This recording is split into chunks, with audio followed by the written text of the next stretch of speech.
Hello, beautiful souls. Welcome to this peaceful moment.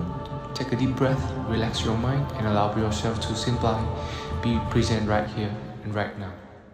Have you ever noticed that the more desperately you chase something, the farther it slips away? Success, happiness, love, they're always within arm's reach, yet they seem to dodge us when we try to grab them with all our might. Why do the things we desire most seem just beyond our reach? There's a profound Zen saying that might hold the answer. When you stop caring, results come. It's a paradox, isn't it? We're constantly told to push harder, strive more, and never stop chasing our dreams. But what if the secret to fulfillment isn't in holding on tighter, but in letting go? Think about it. Have you ever been so fixated on controlling every outcome that it left you stressed, frustrated, or burned out? Could it be that all this clinging is the very thing keeping you stuck? Here's the truth most of us miss. Attachment doesn't lead to freedom, it leads to suffering. But when you let go, you unlock something far more powerful: inner peace, clarity, and strangely enough, the results you've been chasing all along begin to flow into your life effortlessly. In this video, we'll uncover the transformative wisdom of Zen and Buddhism. You'll learn how releasing the need to control everything can lead to unparalleled freedom and joy. By the end, you'll realize that surrender isn't about giving up. It's about reclaiming your life. If you've ever felt trapped by your own expectations, this may be the one insight that changes everything.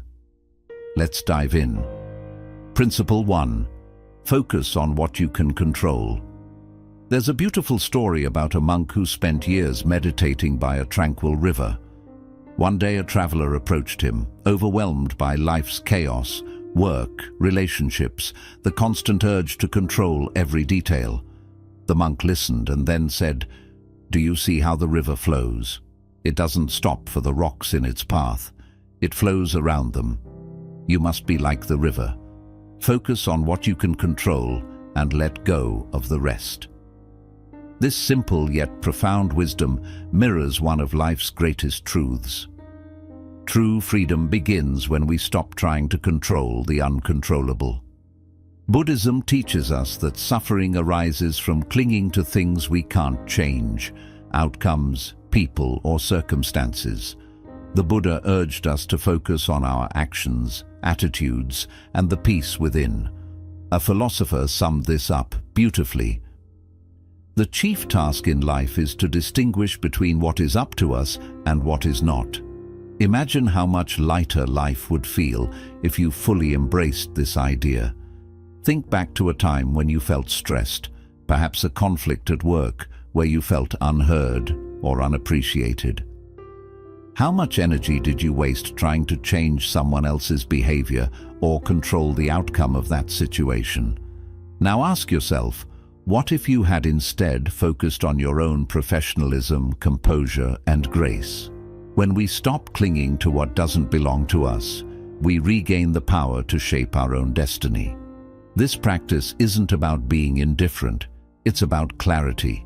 It's not that you stop caring entirely, but you stop caring about things that drain you unnecessarily. Focus on what you can influence: your mindset, your habits, and your responses. Like the river that flows around rocks, your energy becomes unstoppable when it's not wasted on resistance. Here's how to start. Identify your sphere of control. Reflect on what is truly within your power. Is it your effort, your attitude? Start there. Release the rest. Acknowledge the things you can't change, others' opinions, the past, unpredictable events, and consciously let them go. Redirect your energy. Channel your focus into actions aligned with your values and goals. Ask yourself today, what weight am I carrying that isn't mine to hold? When you let go, you free yourself, and in that freedom, results flow naturally, just like the river finding its way to the ocean. Take one step today to release an attachment that's been holding you back. Principle 2. Embrace life's imperfections.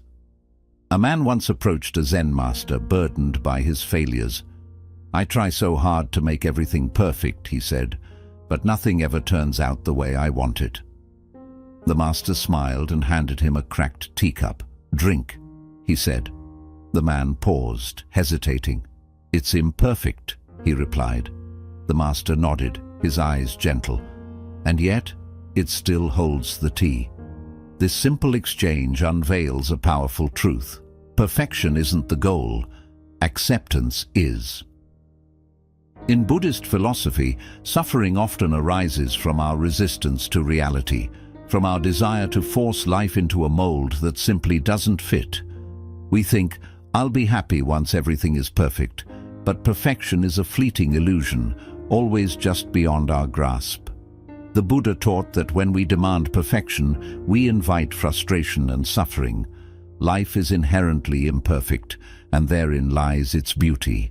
The seasons change, flowers bloom and wither, and even the moon with all its craters is still magnificent. Each moment with its flaws holds wisdom if we're open to it. Think back to the last time something didn't go as planned. Maybe a work project that didn't meet your expectations, or a relationship that went through a rough patch. How much time did you waste mourning what should have been, instead of finding the lessons in what was? The truth is, when we release the need for perfection, we create space for growth. Today, modern life often teaches us to fear mistakes, to see imperfections as failures. But Zen wisdom invites us to look at those cracks differently. They're not flaws, they're where the light enters. Imagine an artist who celebrates imperfections in their work. They find beauty in a crooked line or a smudged stroke. Life is no different. It's the imperfect moments that teach us resilience, creativity, and grace. Here's how to embrace imperfection in your life. Shift your perspective. When things don't go as planned, pause. Instead of asking, "Why did this happen?" ask, "What can I learn from this?" Mistakes aren't obstacles, they're stepping stones. Practice self-compassion. Stop punishing yourself for your flaws. Treat yourself with the same kindness you would offer a friend. Progress is more important than perfection. Find beauty in the flaws of life. Look for the hidden beauty in what's broken or unfinished, whether it's a chipped cup or an unexpected detour. Let these moments remind you of life's unique charm. Ask yourself, what am I resisting because it's not perfect? When you stop clinging to perfection, you unlock freedom.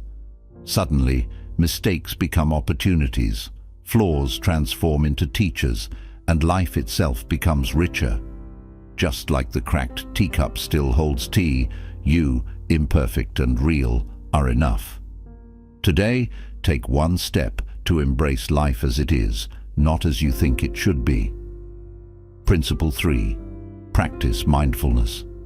There's an old Zen story where a student asked his master, "What is the secret to a peaceful life?" The master simply handed him a cup of tea and said, "Drink this." As the student sipped, his mind wandered, thinking about chores, tasks, and the future. Sensing this, the master gently took the cup away and said, "When you drink tea, just drink tea." This exchange holds profound wisdom. True peace is found in the present moment, yet how often do we live anywhere but now?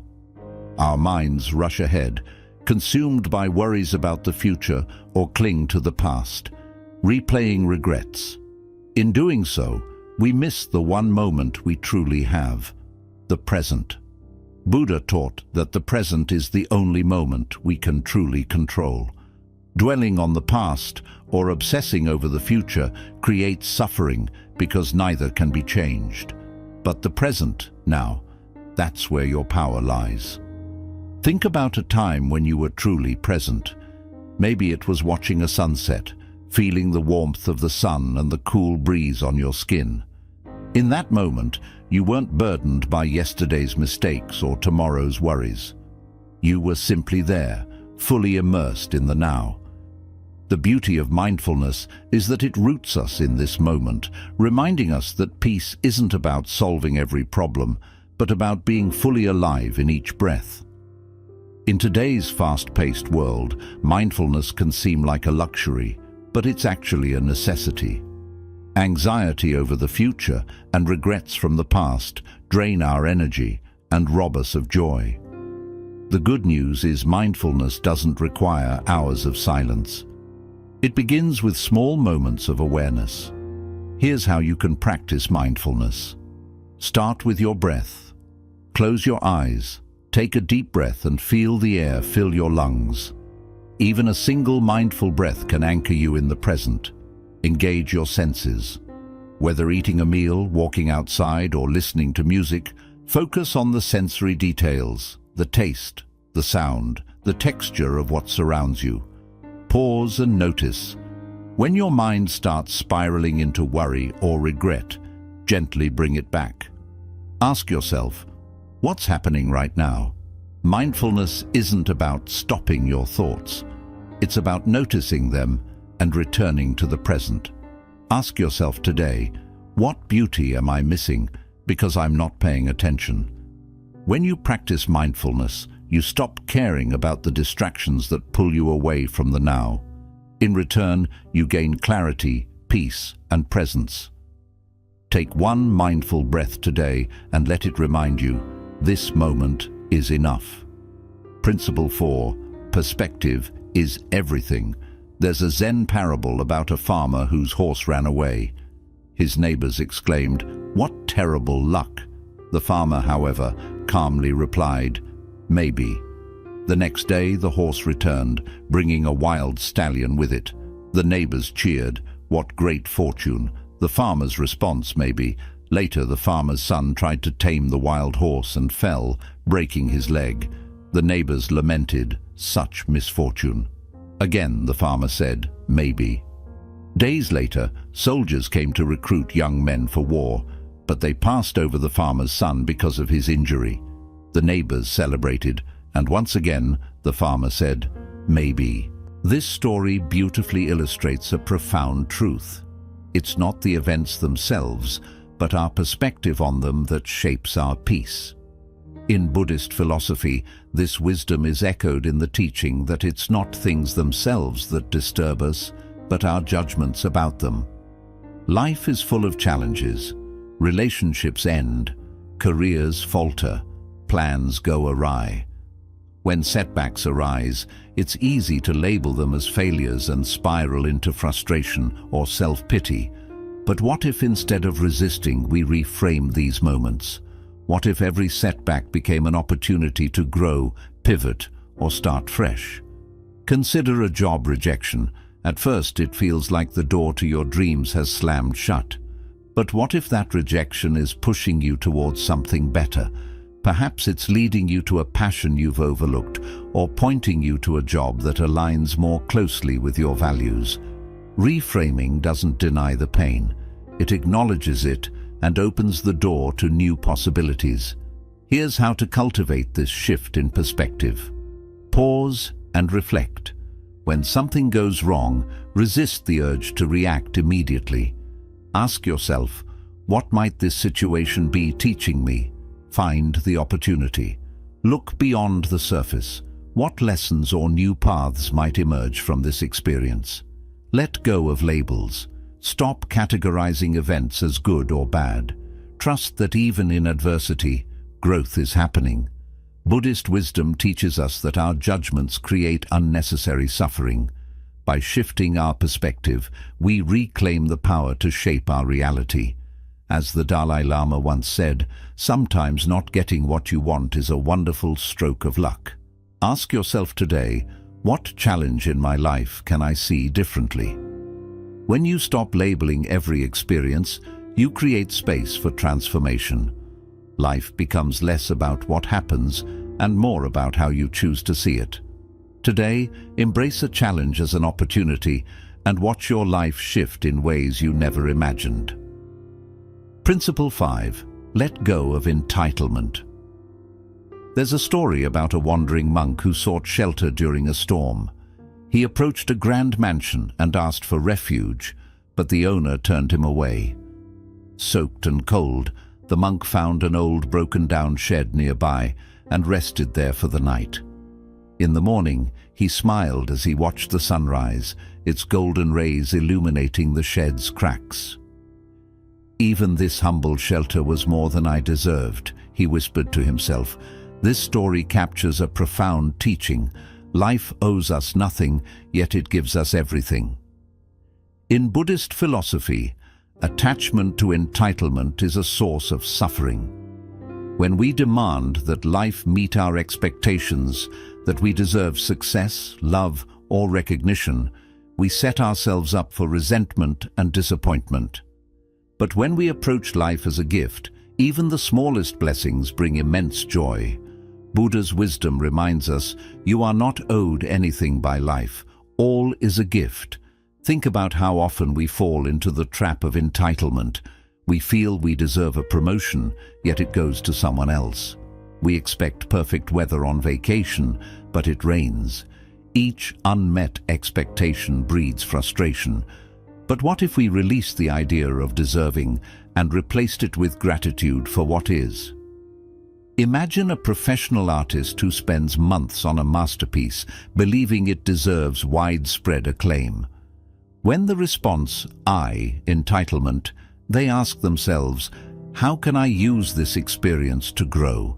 By letting go of the belief that they were owed success, they rediscover the joy of creating for its own sake. Here's how to let go of entitlement in your life. Shift from expectation to gratitude. Each day, instead of focusing on what you lack, notice what you already have. Gratitude transforms resentment into peace. Replace "I deserve" with "How can I contribute?" Focus on giving instead of receiving. The question, "How can I serve?" opens doors that entitlement keeps closed. Adapt to outcomes. When life doesn't go your way, pause and adapt. Ask, what can I learn or do differently? Ask yourself, what expectations are holding me back from appreciating the present? When you stop caring about what you think life owes you, you open yourself to its gifts.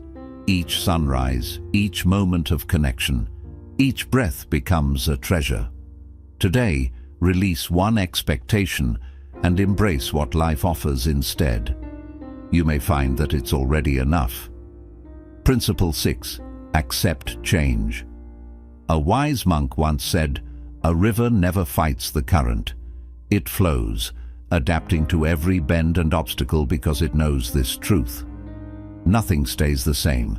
This is the essence of impermanence, a central teaching in Buddhist philosophy. Impermanence is the nature of existence the Buddha taught, and yet we resist this truth, clinging tightly to what was or fearing what might come. Think about the seasons. Summer fades into autumn, which gives way to winter and then spring. We accept this without question. But when life brings its own seasons, when relationships end, careers shift, or circumstances change, we fight against it. We hold on, wishing things could stay as they were. This resistance doesn't stop change. It only creates suffering. Imagine someone whose career suddenly takes a turn. Perhaps their company closes, or they're passed over for a promotion. At first, they feel lost, even angry.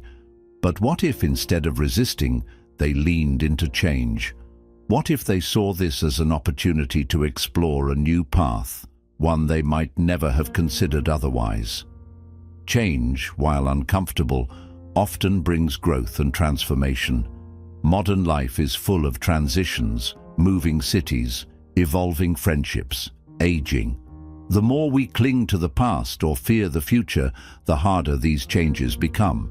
But when we accept impermanence, we see the beauty in endings and the possibility in beginnings.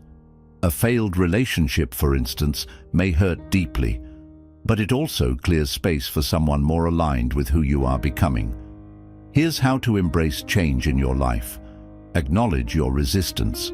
When change happens, notice your feelings. What are you clinging to? Simply recognizing this is the first step. Reframe endings as beginnings. Instead of focusing on what you're losing, ask, what new opportunities might this bring? Stay present. Change feels overwhelming when we project too far into the future. Focus on the now and take one small step forward. Buddhist wisdom teaches us that change is not the enemy. It's the natural flow of life. When you accept impermanence, you release the weight of trying to control the uncontrollable. As the Zen saying goes, when you let go, you create space for what's next. Ask yourself, what change am I resisting that could lead to growth? When you stop caring about keeping things the same, you free yourself to grow, evolve, and embrace the unknown. Today, trust the flow of life. Let go of what was, and welcome what's to come. Principle 7. Cultivate forgiveness. There's a story of two monks traveling together. At one point, they reached a river with a strong current where a woman stood, hesitant and afraid to cross. One monk offered to carry her across, even though their vows forbade touching a woman. She accepted, and he carried her on his back. Hours later, after they had continued on their journey, the second monk couldn't hold back his frustration. "How could you break your vows like that?" he asked. The first monk simply smiled and replied, "I set her down hours ago. Why are you still carrying her?" This story embodies a powerful truth. Holding on to anger is like drinking poison and expecting the other person to die. When someone wrongs us, it's easy to carry resentment, replaying the hurt in our minds over and over. But the weight of that anger doesn't punish the other person. It punishes us. Think of a betrayal by someone you trusted, a friend who broke your confidence, or a partner who wasn't faithful. The initial sting is sharp, but what happens when you keep holding on to that pain? It seeps into every corner of your life, making it hard to trust, hard to love, and hard to grow. Forgiveness doesn't mean excusing what happened or letting the other person back into your life. It means releasing your grip on the anger that's holding you hostage. Buddhist teachings emphasize that forgiveness is not for the benefit of the other, it's for your own peace. Letting go creates space for healing and transformation. Consider this. A tree battered by a storm doesn't blame the wind. It adapts, growing stronger roots and branches. Similarly, your pain can become a source of growth if you let it. Here's how to cultivate forgiveness. Acknowledge the hurt. Don't suppress or deny your feelings. Name them and accept their presence. Shift your focus. Instead of fixating on the wrongdoing, ask, what can this experience teach me about myself? Use the pain to develop empathy, boundaries, and self-respect. Release with compassion. Forgiveness doesn't mean reconciliation. Wish the person well, sometimes from a distance, and let them go. The Buddha said, hatred does not cease by hatred, but only by love. This doesn't mean you must love those who hurt you, but it means releasing the poison of anger to allow love and peace to fill the void. Ask yourself, what grudge am I holding onto that's weighing me down? Today, set down one burden of anger. Forgive not for them, but for yourself. Peace is waiting on the other side. Principle 8. Silence is golden. There is a Zen proverb that says, "Speak only if it improves upon the silence." In its simplicity lies profound wisdom. Imagine a clear, still pond. When undisturbed, it reflects the world perfectly, capturing the sky, the trees, and even the smallest details. But throw a stone into it, and the ripples distort everything. Our words are like stones. When used carelessly, they disrupt harmony, often creating more chaos than clarity. Think about the last time you found yourself in a heated argument, perhaps with a loved one or a colleague. As emotions ran high, you may have said things you later regretted, words that escalated the conflict instead of calming it. In moments of tension, silence can be your greatest ally. It's not weakness, it's strength, a conscious choice to pause, reflect, and respond with wisdom rather than impulse. Buddhism teaches us the value of right speech, a principle of the Noble Eightfold Path. It urges us to speak truthfully, kindly, and only when necessary. When you practice this, your words become tools for connection rather than weapons of division. Silence allows you to step back, observe your emotions, and decide whether speaking will bring healing or harm. Imagine a parent frustrated by their child's mistakes. The impulse is to react, to scold. But what if instead they paused in silence? In that space, they might recognize the child's fear or confusion, and their words could shift from anger to guidance. Similarly, in relationships, silence during conflicts can create a moment of understanding, a chance to listen deeply both to the other person and to yourself. Here's how to practice mindful silence. Pause before you speak. In moments of conflict, take a deep breath. Ask yourself, will my words help or hurt? If you're unsure, it's better to stay silent. Listen more than you talk. Silence isn't just about not speaking, it's about creating space to truly hear others. Listen not only to their words, but to their emotions. Use words as a last resort. Sometimes silence itself conveys understanding and compassion. When you must speak, choose words that heal, guide, or clarify. The Buddha once said, "Words have the power to destroy and heal." When words are both true and kind, they can change the world. This doesn't mean avoiding difficult conversations or suppressing your feelings. It means choosing your moments and words wisely. Today, embrace silence where it matters most. Let it become a space for peace, reflection, and wisdom. The power of silence. In moments of chaos, ask yourself, what could silence teach me? When we release the need to react or be heard, we unlock the power of presence.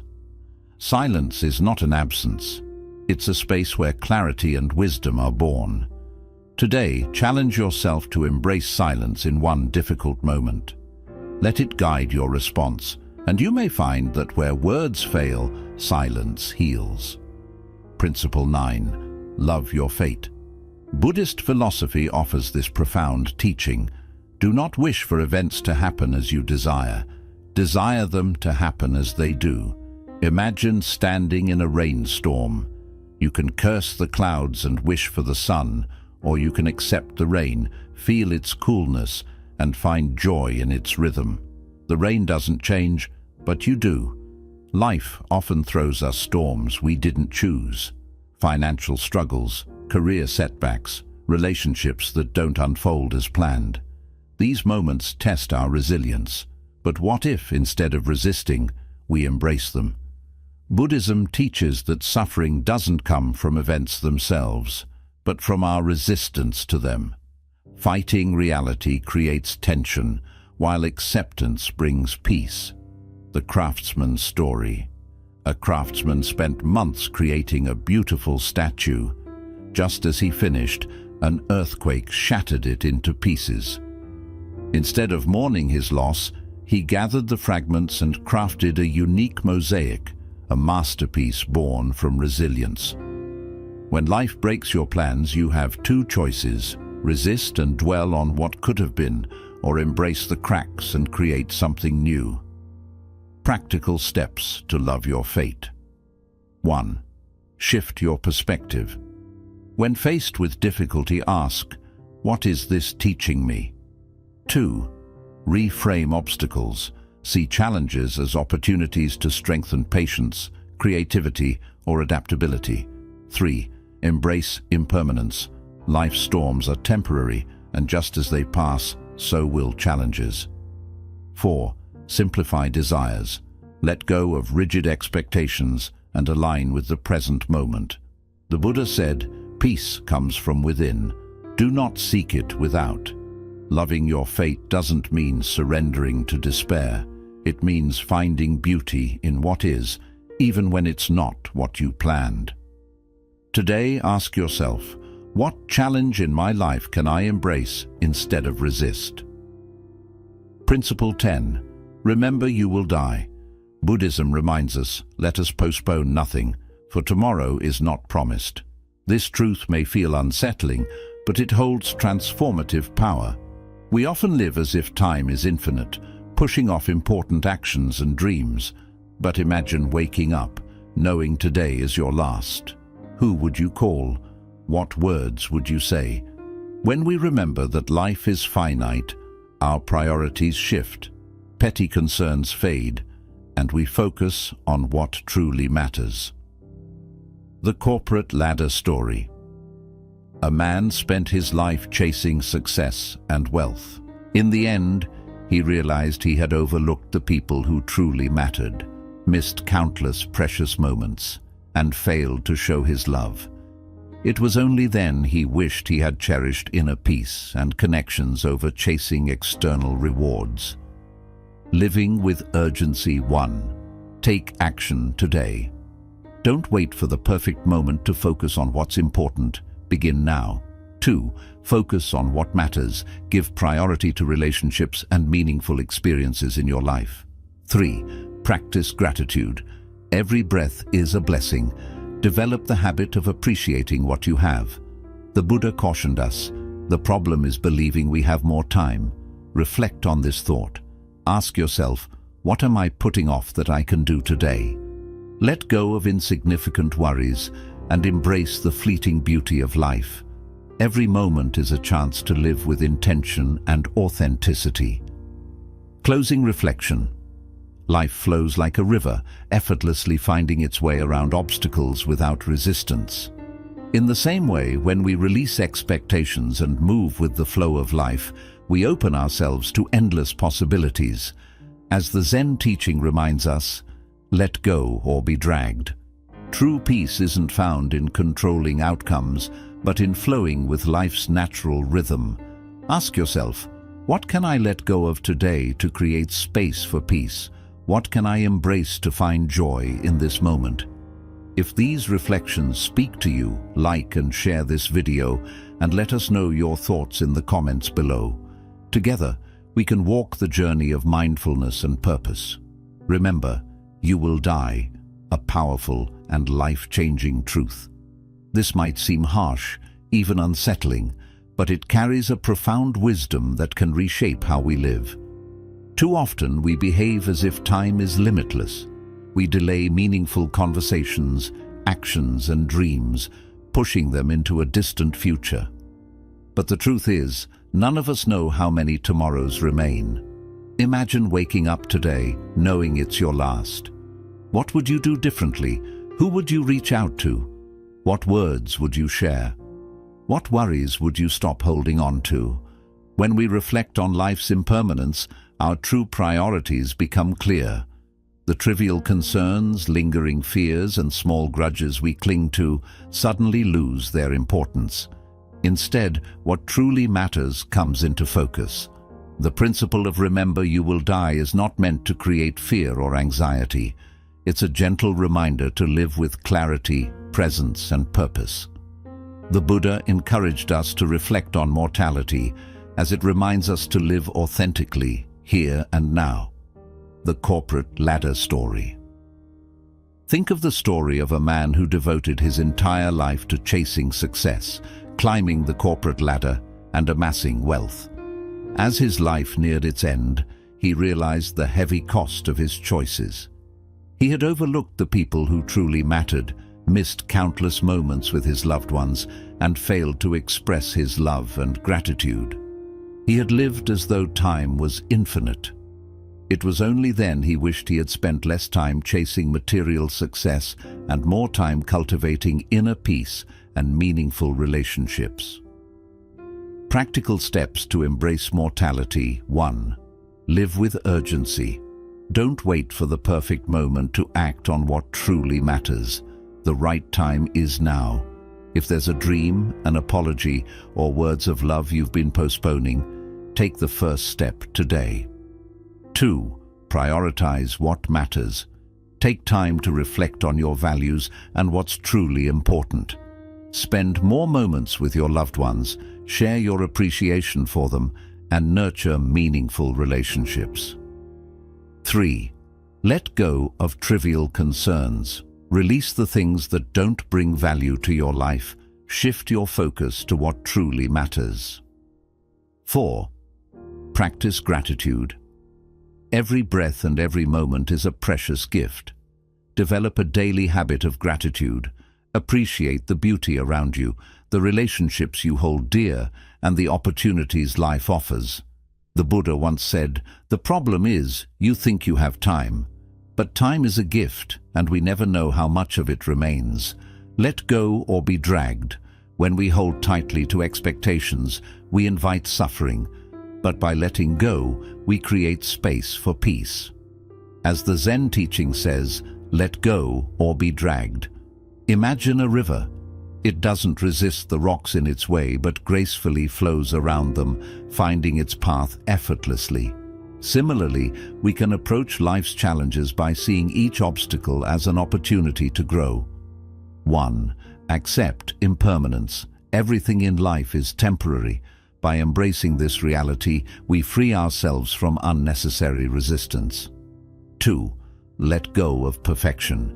Peace isn't found in trying to control outcomes. It arises when we align with life's natural flow. 3.